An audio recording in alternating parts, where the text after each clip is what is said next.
Hey, my friends, we will be right back to the show. But I have a question for you. Are you struggling with the impact of childhood trauma? Well, know that you're not alone. I'm here to let you know that I'm starting a brand new weekly coaching group that includes a year of life coaching, accountability, support, habit and goal setting, and more. I'm starting a waitlist for the group right now, and I'm only taking a handful of people. And I'll let you know that through this personalized coaching, we'll work together to help you understand how your childhood trauma has shaped your beliefs, behaviors, emotions, and will help you create a roadmap for healing and growth. Right now, you can schedule an absolutely free coaching session with me and get put on the wait list if you go to thinkunbroken.com. My friends, it's your time to turn your trauma into triumph, breakdowns into breakthroughs, and become the hero of your own story. And I'm here to support you in doing that. Just go to thinkunbroken.com to register for a free coaching call with me and to get put on the wait list for the brand new weekly coaching program. We'll be right back to the show. But before we do, I want to tell you about today's sponsor, factormeals.com, where if you go to factormeals.com/unbroken50 and use the code unbroken50, you can get 50% off your first order. That's factormeals.com/unbroken50. If you're like me and you are a person who is busy trying to create a life, heal, work on their health, wealth, and relationships, and not to mention deal with the day-to-days of normal life, you do not have time to be going to the grocery store and trying to figure out what you're going to cook every single day of the week. In fact, one time I did the math and I realized I was spending over 15 hours a week at the grocery store and cooking. When I added Factor, I got to use that time for myself, for my family, for my friends, for my community, and for my business. And so if you're in the place where you need some more support in the kitchen, head to factormeals.com/unbroken50 and use the code unbroken50 to get 50% off. Hey, my friends, we will be right back to the show. But I have a question for you. Are you struggling with the impact of childhood trauma? Well, know that you're not alone. I'm here to let you know that I'm starting a brand new weekly coaching group that includes a year of life coaching, accountability, support, habit and goal setting, and more. I'm starting a waitlist for the group right now, and I'm only taking a handful of people. And I'll let you know that through this personalized coaching, we'll work together to help you understand how your childhood trauma has shaped your beliefs, behaviors, emotions, and will help you create a roadmap for healing and growth. Right now, you can schedule an absolutely free coaching session with me and get put on the wait list if you go to thinkunbroken.com. My friends, it's your time to turn your trauma into triumph, breakdowns into breakthroughs, and become the hero of your own story.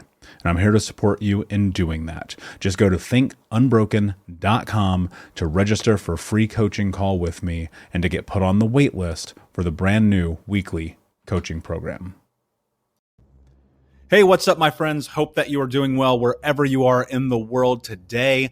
Before we get started, I wanted to let you know that I've released some new material on Think Unbroken Academy. If you go to thinkunbrokenacademy.com, you can take the self-love assessment as well as the free course is CPTSD, Controlling My Life, as well as sign up for the upcoming courses where we take some deep dives into mindset, healing, trauma, and overcoming. So you can check that out at thinkunbrokenacademy.com, and I will see you in the classroom.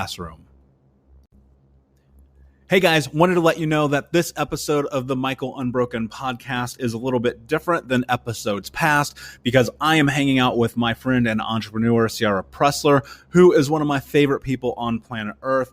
And the tables are turned this time where she is actually interviewing me. So really excited to share this one with you guys. It's full of great information, a little bit longer than usual. And as usual, my friends, be unbroken. I'll see ya.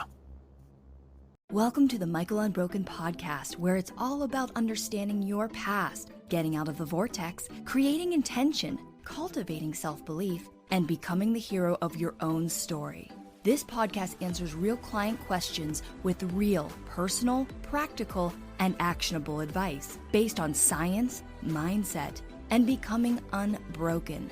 Now, your trauma coach, author, and speaker, Michael Anthony.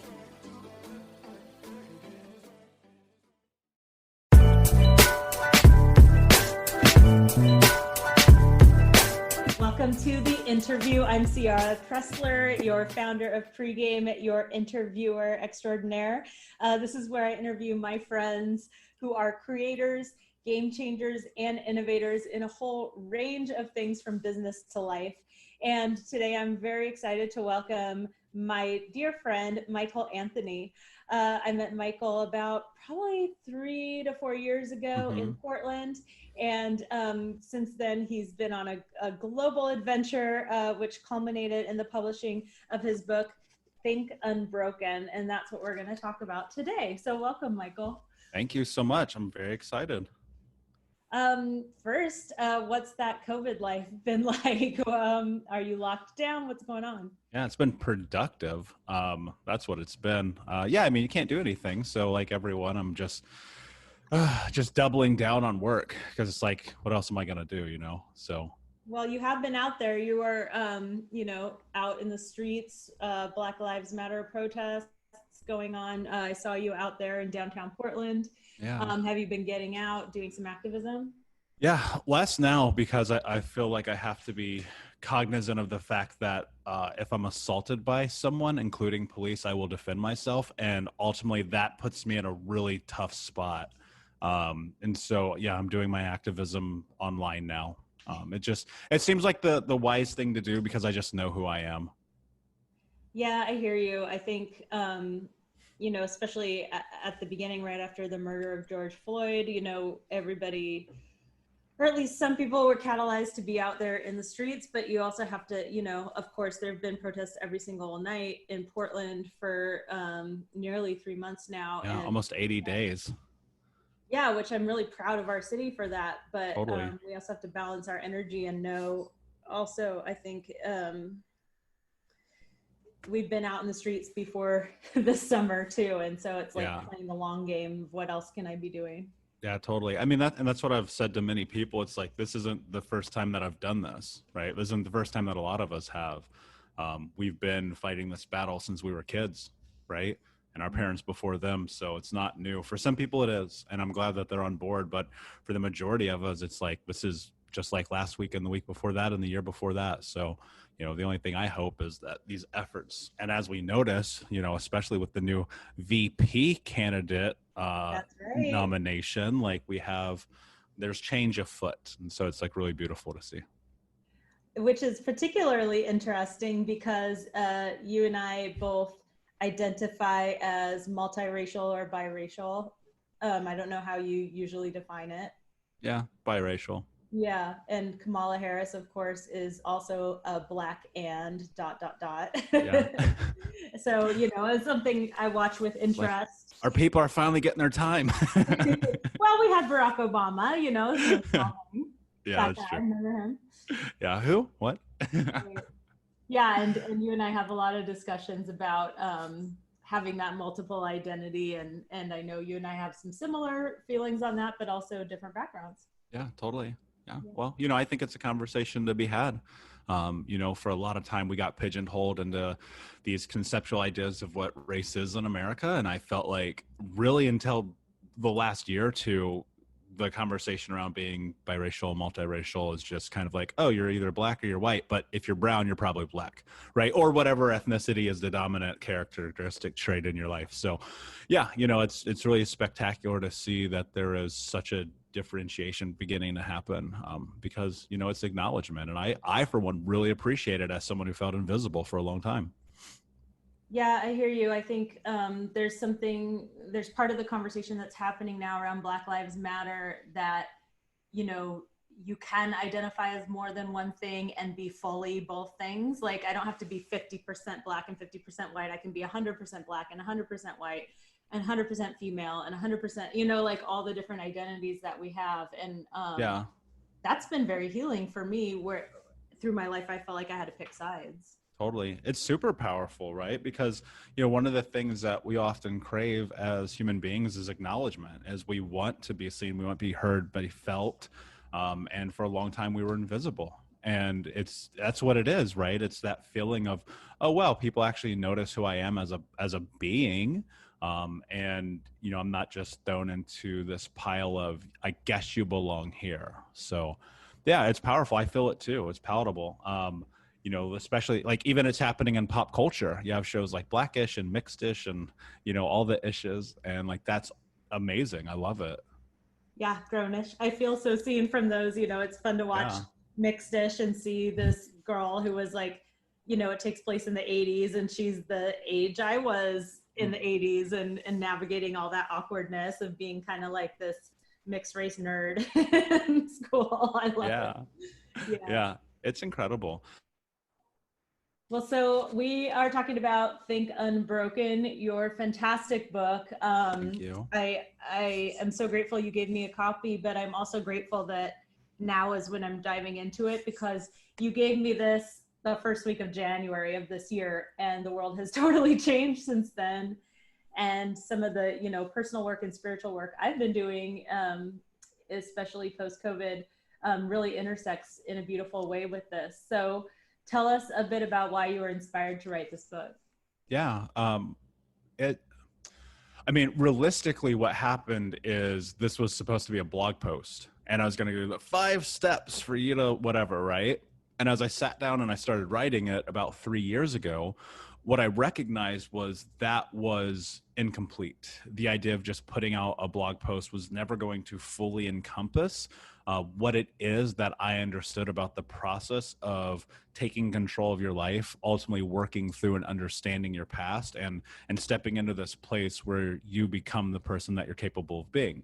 And so as I'm writing this blog post, it gets bigger and bigger and bigger. Next thing you know, it's 5,000 words, 8,000, 10,000, 15, 20, 25, 30, 50,000 words. And I'm like, oh, this is actually a book. and then I made intention to, I actually had written the first version of it, and then I totally rewrote the entire thing into a book format. And then I made it, what I recognized is in my journey, there's been a lot of pieces of the puzzle that have come together that made sense in a really palatable way for me. And so I thought to myself, what this actually needs to be is also not only a guide, but a practical exercise. And so as you notice in the book, there are entries and there are places where you write, and it is about having an intrinsic understanding of who you are and taking those ideas and notions that exist in your brain and putting them down on paper. Because we know as people who write, it helps us formulate a better understanding of everything, right? Journaling is so important and powerful, but so is reflecting and answering really hard questions about who you are. And so it started as this idea, and I extrapolated a bunch of things from my workshop and from different parts of the business. And ultimately it came to be this thing. And even now, even though it's, it's been a #1 seller on Amazon and it's had a lot of traction and I've talked about it a lot, it's still not even complete. There's so much to this. And so I actually already started writing the next one because I recognized, oh, that 50,000 page book in your hand right now really actually need to be like 200,000. So how do I really create a series that's impactful for people? And so that's kind of the high and low of it. Yeah, words, not pages. I want to clarify. It's very digestible. No, pages. I totally meant pages. Yeah, 100%. Because realistically, on my shelf right now, I have so many books about mindset and healing and trauma and growth. And you're talking about hundreds and hundreds of thousands of pages worth of books. And realistically, it's that level of education that I think really helps people understand and create change. I mean, as someone who I know you have a gigantic bookshelf, I'm sure you resonate with that. Yeah, I appreciate so much the point you make in this book that the journey of getting your power back, of personal development, and especially healing from early life childhood trauma is an open-ended journey. There is no finish line. And I think in our culture, we love Band-Aids, we love simple solutions, we love 7-day cleanses, we love 30 days to $100,000. And that is not how the journey of healing from trauma works. No, not at all. And, I tell my clients all the time, right? Because some of them are like me and they're perfectionists, and some of them just have never really dove into personal growth. And it doesn't matter where they are in their journey. The one thing I always say is at the end of this, you don't get a certificate. You don't get a trophy. You don't get anything to hang up on your wall that says, I'm done, I'm healthy. That's not how life works. And so even today, even though this is what I do and I coach and I mentor and I write and I speak, I still have my practices. I still meditate and journal and go through and do the things that I'm supposed to do because, in 20 years from now, I'm still going to need these tools. And ultimately, I want to continue to grow. And I think if you want to continue to grow, you have to recognize that there's no stopping point. It doesn't just end. And I think that's a case for grounding the work in self-care. The Yeah. process needs to be enjoyable so that you keep doing it. Yeah, well, and like honestly, sometimes it's not enjoyable. Sometimes it's you have to put yourself in a position to be uncomfortable because you've spent so long being comfortable with things that don't bring value to your life. And you have to step into this place where, sometimes you have to step outside of who you think you are and into these other parts of you that you want to explore, and then double down on your effort to grow there, because it's in that uncomfortable space that you're going to decide and understand exactly the path that you're on. Because I look at it like this, like no part of me is interested in journaling, right? It's something that I do because it helps me, right? And that's uncomfortable. So, it should, and there are also parts of it that should be fun, right? I love CrossFit. I love yoga. I love, a lot of different aspects of my self-care habits and practices and routines. But ultimately, a lot of them are also like really uncomfortable. Yeah, I say to myself, Ciara, take your medicine when I don't Yeah. want to do these things. Yeah, I always remind myself, like, you got to pay the taxes. That's how I think about it. I'm like, there's a fee of entry for everything that you want to accomplish in life. I like that. Well, so let's take it back. The beginning of this book was hard to read as your friend. It was really Yeah. heartbreaking what you went through early in life. But, of course, it validates the advice that you're giving in the book, because you started out from a place that you didn't have any of these tools. Yeah. Yeah, totally. What I wanted to step into that part of the book, the preface, in this really poignant way. Even though it's a long preface, it's very like to the point, because realistically, if I shared my entire life story and all of the darkness, like it would be hundreds and hundreds and hundreds of pages, right? And that's because what you see is a high level. That's 1% of the chaos that I experienced as a child. And I understood that we have this thing called connection as human beings, and that is through relation, right? Think about all of your friendships, your relationships. The point of interest is always commonality. And I thought to myself, how can I possibly step into this position of guiding people if they don't understand where I've come from, right? There's gurus and there's people who step up and they go, oh, I do this thing, but they haven't experienced it, and they sell snake oil. And the only thing that I ever sell is truth, right? And it's there if you want to accept it. And the hard part about this journey and getting to health is that you do have to acknowledge the really bad parts of the existence that you've had being a human being. And we all have it. Like nobody has walked through this unscathed. It's just some people's stories happen to be a little bit more intense than others.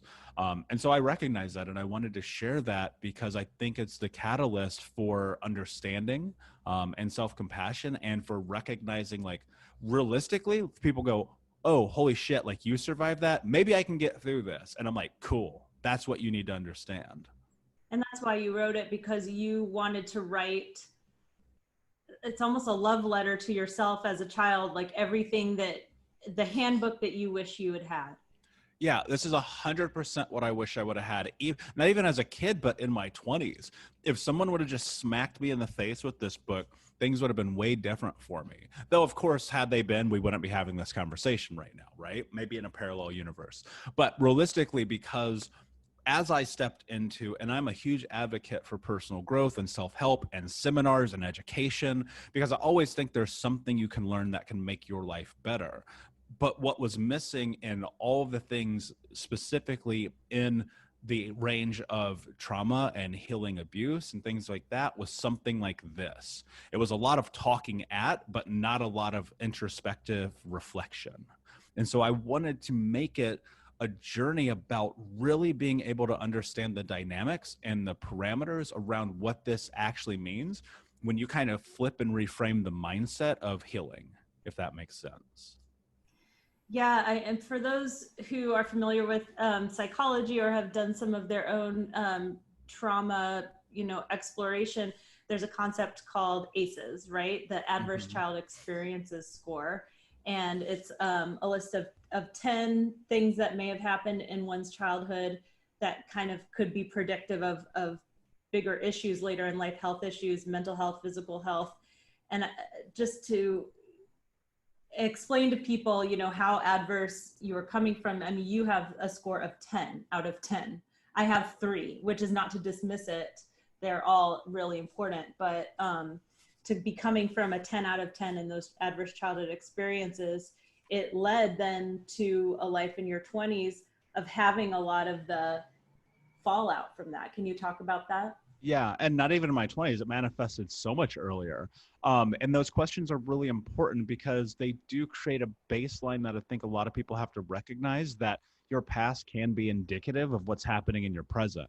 And it's not only in the mental and emotional aspect of things, i.e. people moving towards drugs and alcohol as coping mechanisms, self-destructive behavior, self-sabotage, negative self-talk. All those parts of it are true. Right. And then there's the psychological aspects of depression, anxiety, bipolar disorder, manic depressiveness, all of those things. And there's also the physical ramifications and implications of that also, in that you could have undiagnosable diseases and illnesses that come from nowhere. Your body keeps a lot of tension in it, so stress is high.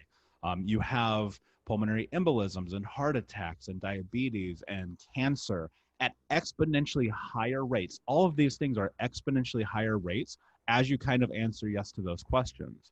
And so I actually put a course recently on Think Unbroken Academy for people to learn about that, because I think it's so important and so foundational to understanding why you are where you are in your life right now.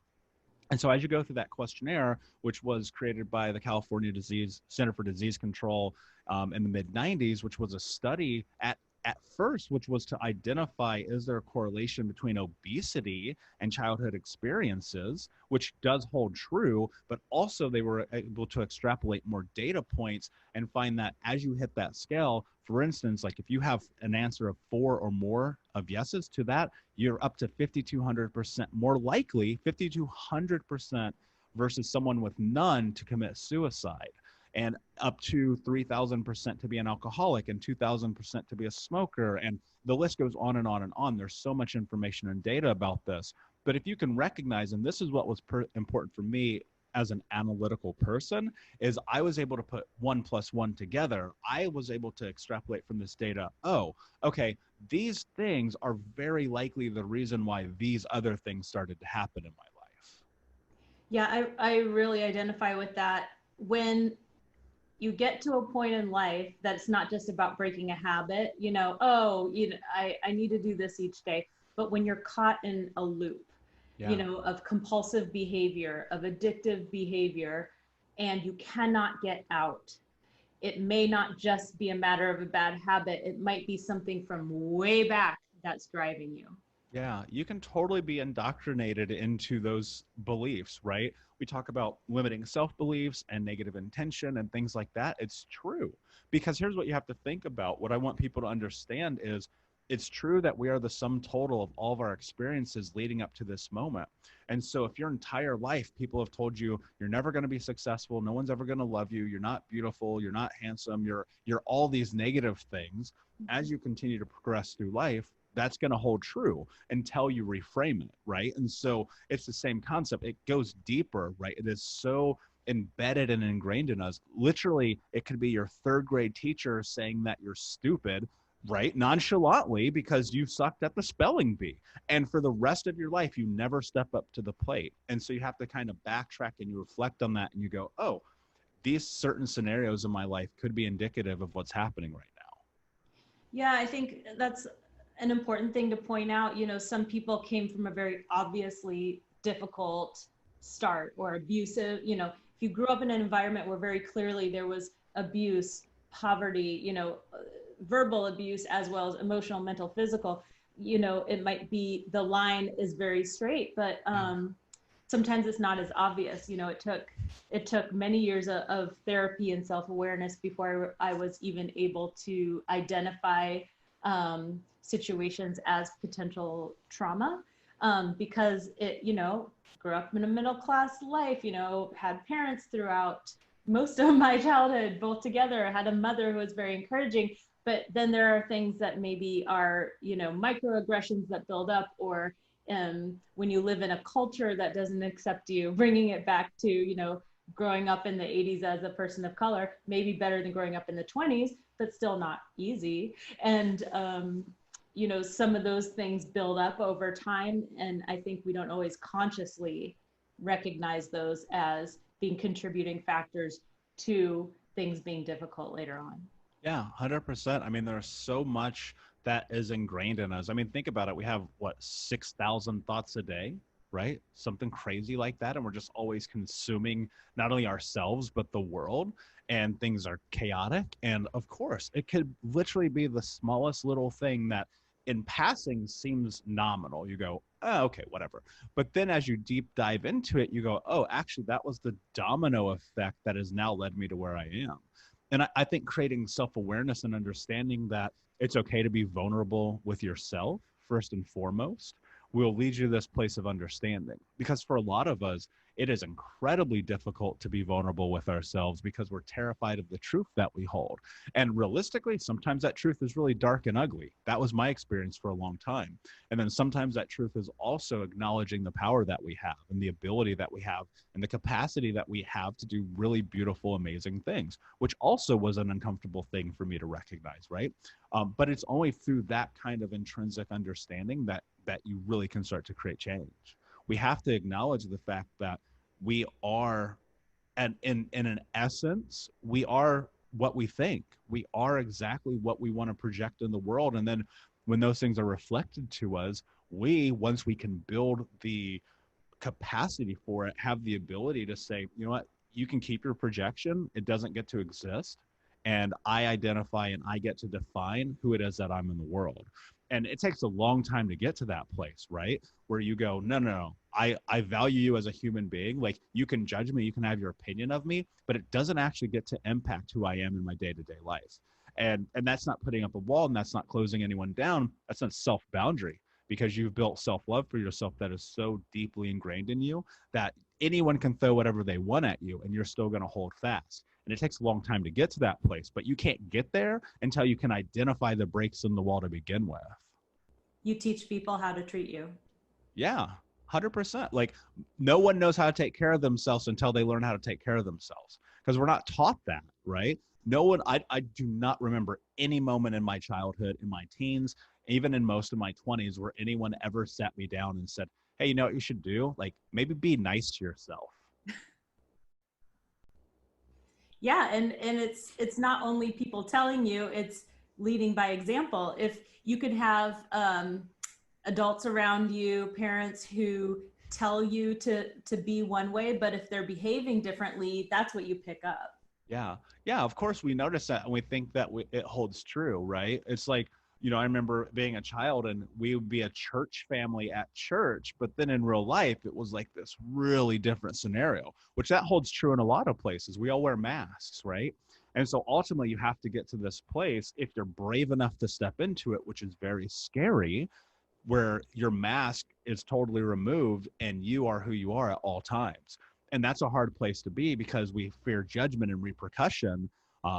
But also it's super empowering. And I had this moment, and you'll appreciate this because you and I are the kind of people where we have read every business entrepreneur book of all time, where we can name all the people. We've read all of their autobiographies. And in about 2008, I was diving deep. I'm talking about reading Richard Branson and, all of it. List goes on and on. But my point being is, the one thing that I noticed as I was reading all these books and discovering the thing that all these entrepreneurs had in common, it was an unbelievable belief in their self. And that to me was really one of the catalysts that created change in my life, because I recognized, oh, they don't care what other people think about them.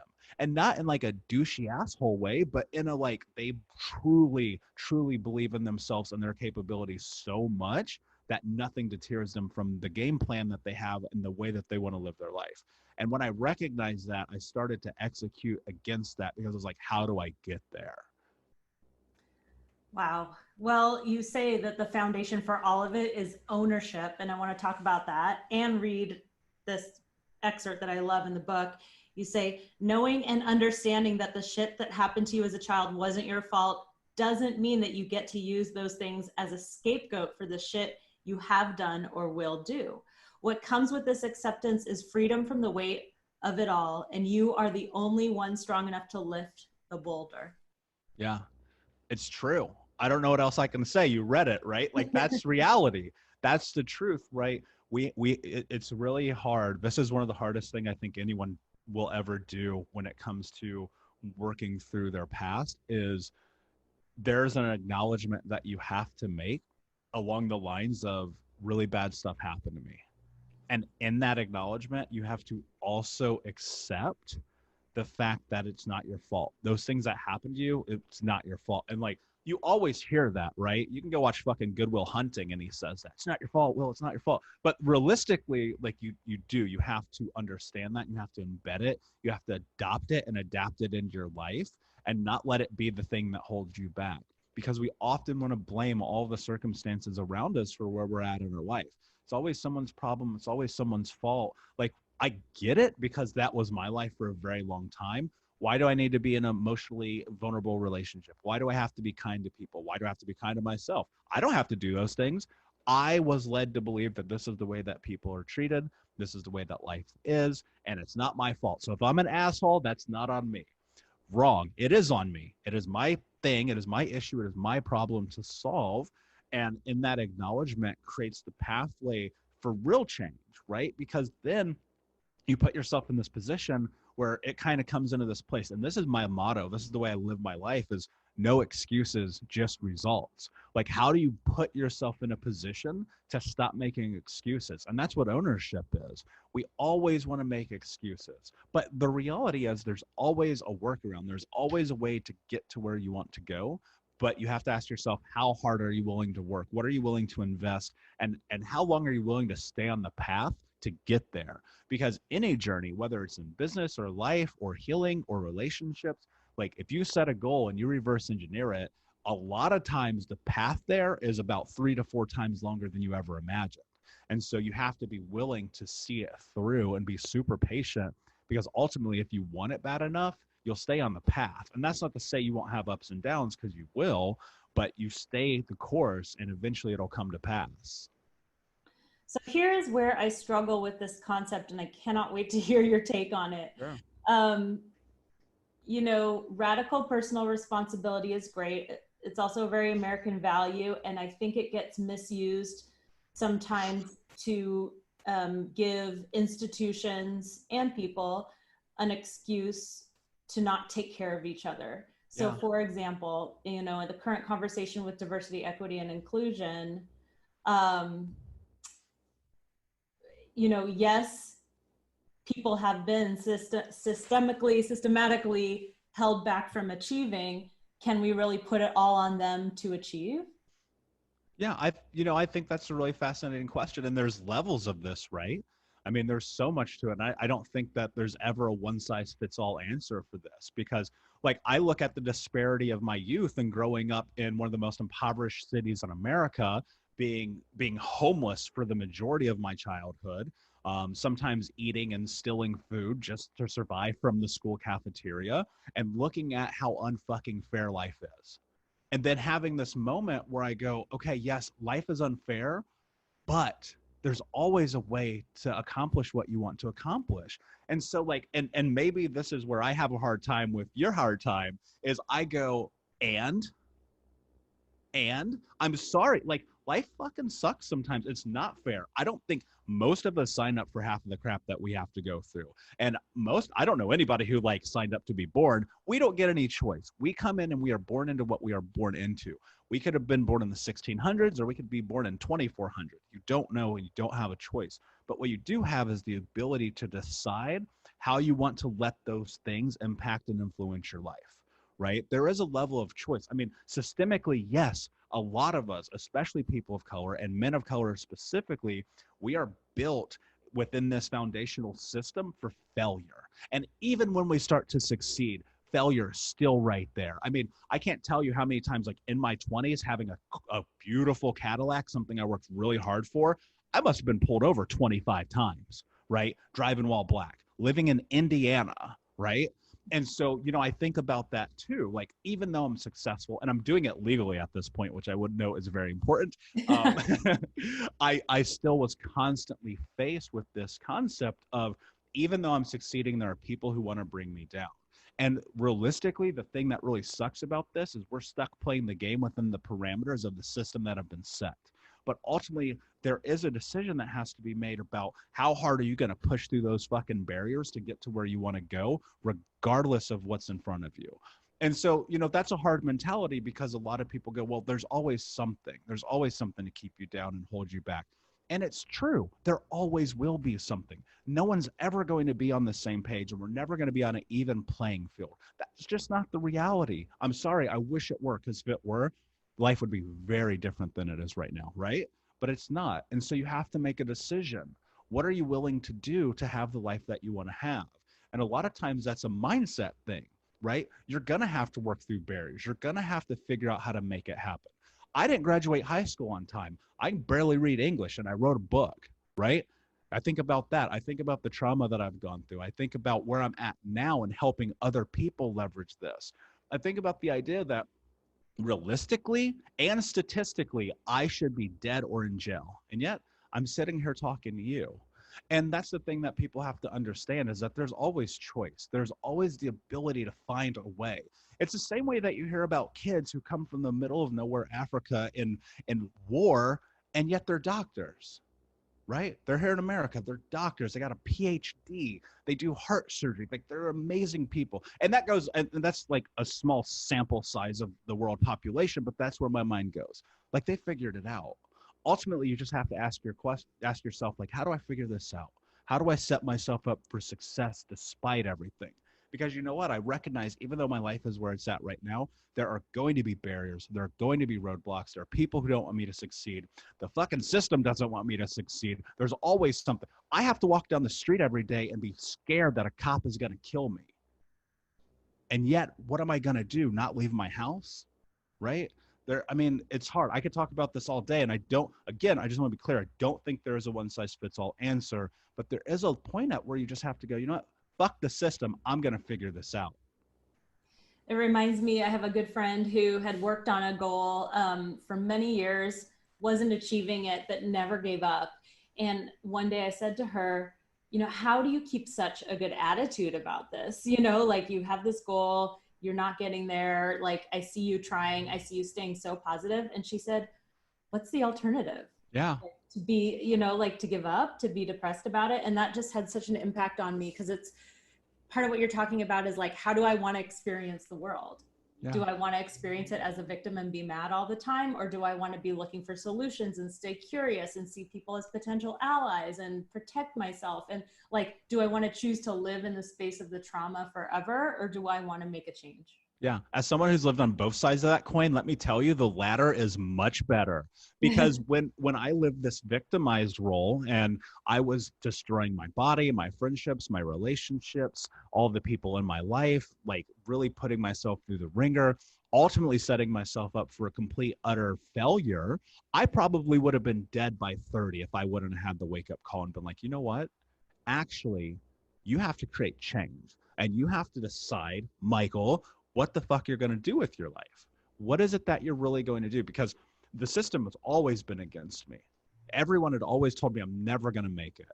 And part of it is, like, realistically, I have a chip on my shoulder. And maybe that's the catalyst that some people need to drive. I have a list. I literally have a list of people's names.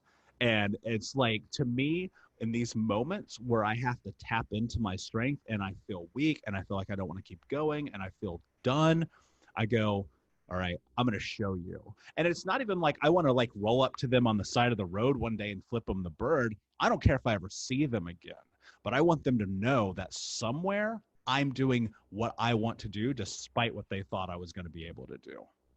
Absolutely. Yeah. I try to use my lesser self in my favor, my competitive side, like, where can I channel that so that it works for me and doesn't cause more damage? Or like, you know what, if I get in shape out of vanity, fine. Like, so what? You did it. Self-compassion. Yeah.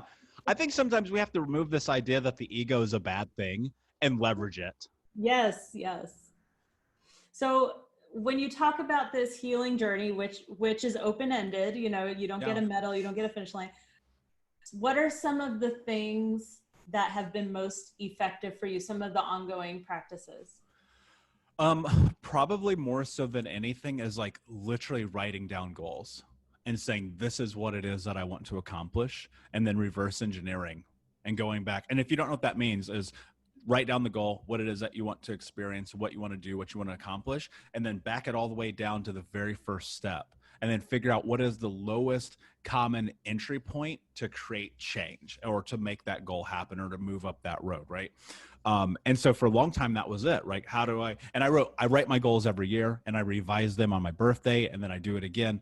And because I always want to be moving forward towards something. And then I'll keep them taped on my refrigerator, or they're sitting on my desk, or they're in one of my 4 journals on my desk right now. They're always somewhere, right? They've even been like a screenshot on the back of my phone. And that's because I want to be able to see, I want it in my head all the time, right? We get lost in distraction. We get lost in social media and in all of the things in life that exist that are meant to distract us, to what? Set us up for failure, right?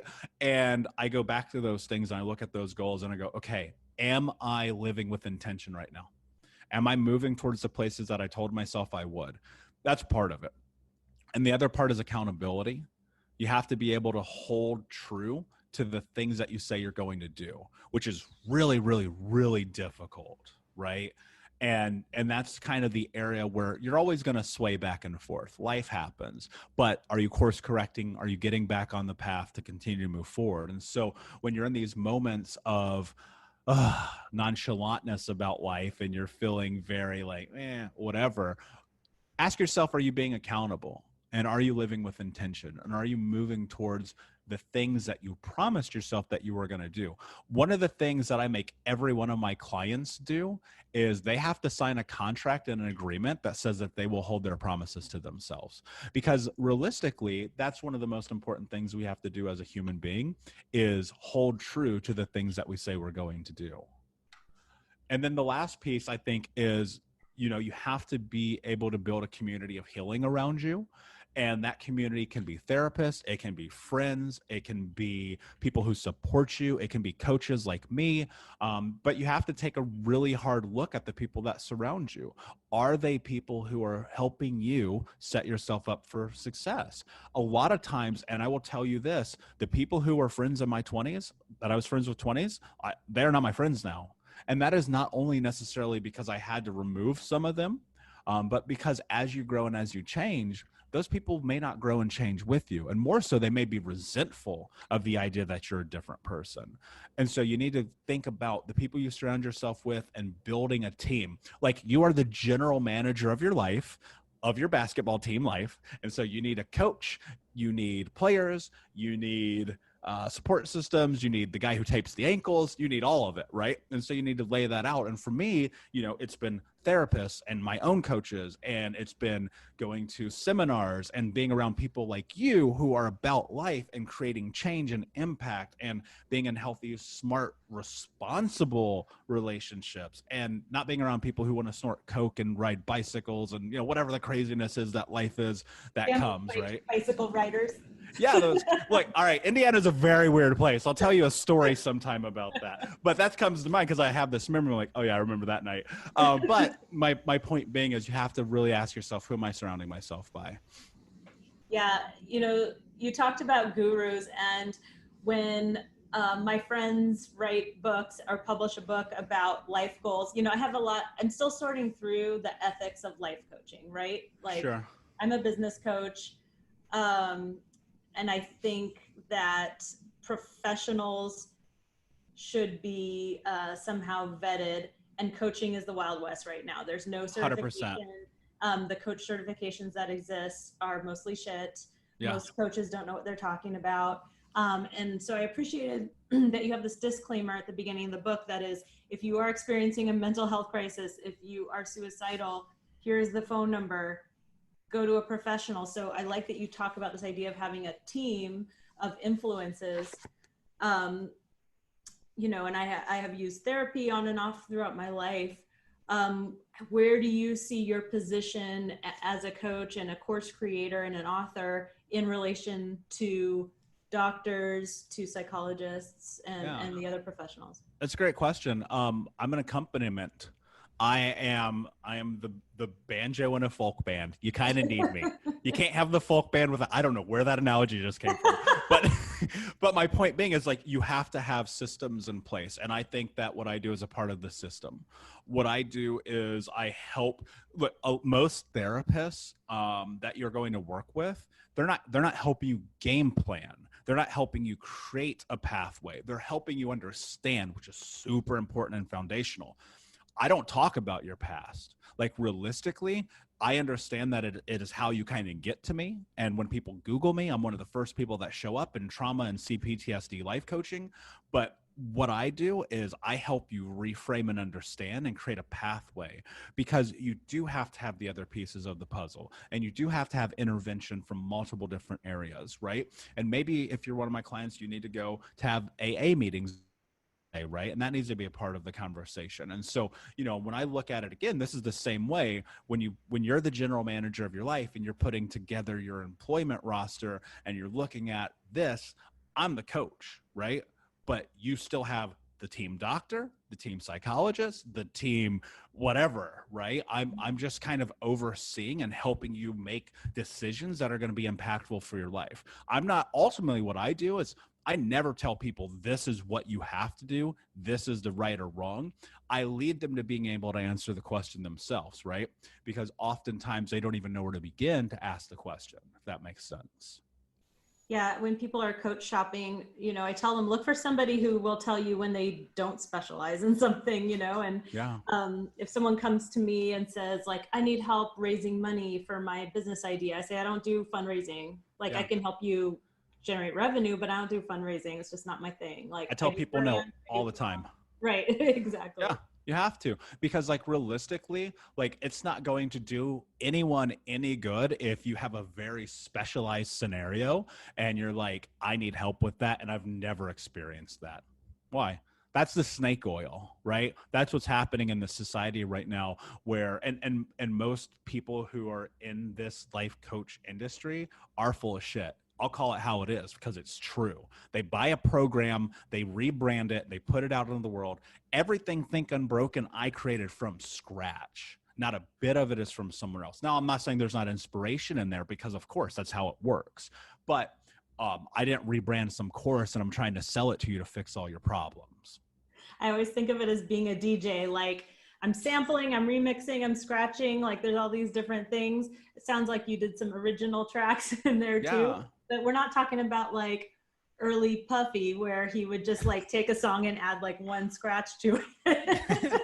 But I see a lot of people in my industry, they actually are not qualified. They've never achieved any of the results that they say they can create, but they have thrown a lot of money at taking other courses and repurpose them into their own content. Yeah. If your coach hasn't accomplished the thing that you're trying to do, don't hire them. Yeah. Or at least helped other people accomplish that. I still even say don't hire them, because if you haven't created change in your life, how can you tell someone else how to create change in theirs? I don't know. I disagree. I think on some level, like, priests make the best marriage counselors, because even though they haven't been married, they're more objective about marriage. That's sure. Okay, fine. Well, let's agree that it's circumstantial. Okay. Yeah, well, I try to tell, like, my friends who are moms, I'm like, you can talk to me because I won't judge you. Yeah. I could not do it, and I don't do it. It's true. It's true. Yeah. So I guess if somebody is really feeling stuck in their life, maybe even broken, what is the first step to starting to think unbroken?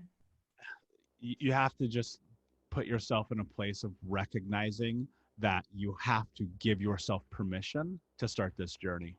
You can't be in this place of pre-contemplation. You can't ponder the idea of the what if. You have to literally go, okay, I can do this. And instilling the self-belief that is possible. Because look, realistically, the path ahead is very long and it's very hard and it's dark, right?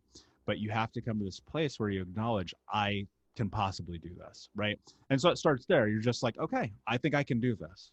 How do I do it, right? And you're just beginning to reframe this idea and understanding of the capability that you have. So many people don't recognize that they can do something. Doesn't matter in life and business and relationships and work, like you can do look, here's the thing, like I think about this often. Like the first dude who ever went skydiving, like that dude probably died, right? He was like, all right, I'm gonna try this parachute thing. I don't know, I'll figure it out.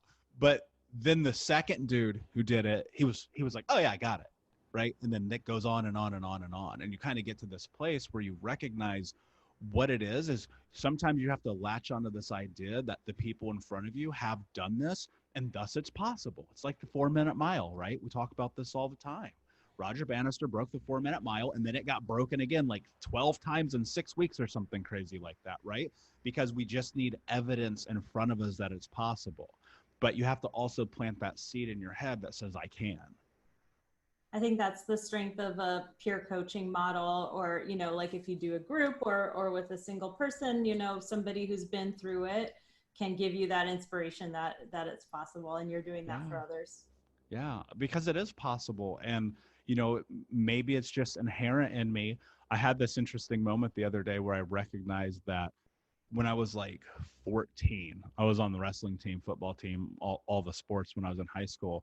And the kids always would call me coach, but they would mock me. It wouldn't be like this, like, oh, you're like helping or whatever. It would be very like mocking. And the reason behind that was because I just wanted the people around me to succeed too. Even though like my life was like a nightmare, I was like, let's just figure this out. And I was listening to this podcast the other day, and I wish I could remember the dude's name, and I can't right now. And he was like, a lot of times the nicknames that you get when you were a kid become the reality of who you are as an adult. Wow. And I recognized for the first time, like even when I walked down the hall, and even though they were mocking me, they'd be like, what's up, coach? Right? I recognized even at 13, 14 years old, like that's what people thought I was, right? And they're asshole kids, so whatever. But now as an adult, it's like, oh, that's come to pass. Like that holds true. And I think like that was kind of the thing too. Like you can identify the possibility of what's next if you just allow yourself to believe it.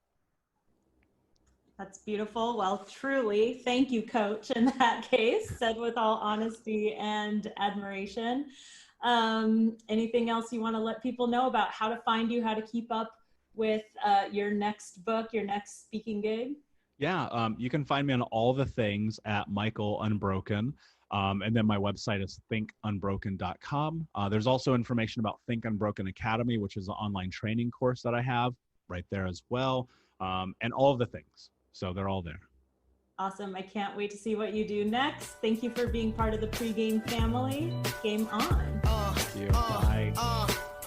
I spit it cold like lyrically I'm a problem. That's when the show starts. Thank you for listening to the Michael Unbroken podcast. To leave your question for Michael, call 971-801-2446. Please follow, like, subscribe, and review. And don't forget to check out more mental health resources at thinkunbroken.com. And follow Michael on Instagram at MichaelUnbroken.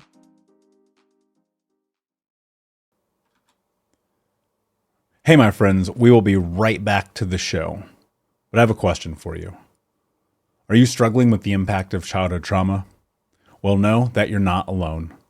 I'm here to let you know that I'm starting a brand new weekly coaching group that includes a year of live coaching, accountability, support, habit and goal setting, and more. I'm starting a waitlist for the group right now, and I'm only taking a handful of people. And I'll let you know that through this personalized coaching, we'll work together to help you understand how your childhood trauma has shaped your beliefs, behaviors, emotions, and will help you create a roadmap for healing and growth. Right now, you can schedule an absolutely free coaching session with me and get put on the wait list if you go to thinkunbroken.com. My friends, it's your time to turn your trauma into triumph, breakdowns into breakthroughs, and become the hero of your own story. And I'm here to support you in doing that. Just go to thinkunbroken.com to register for a free coaching call with me and to get put on the wait list for the brand new weekly coaching program.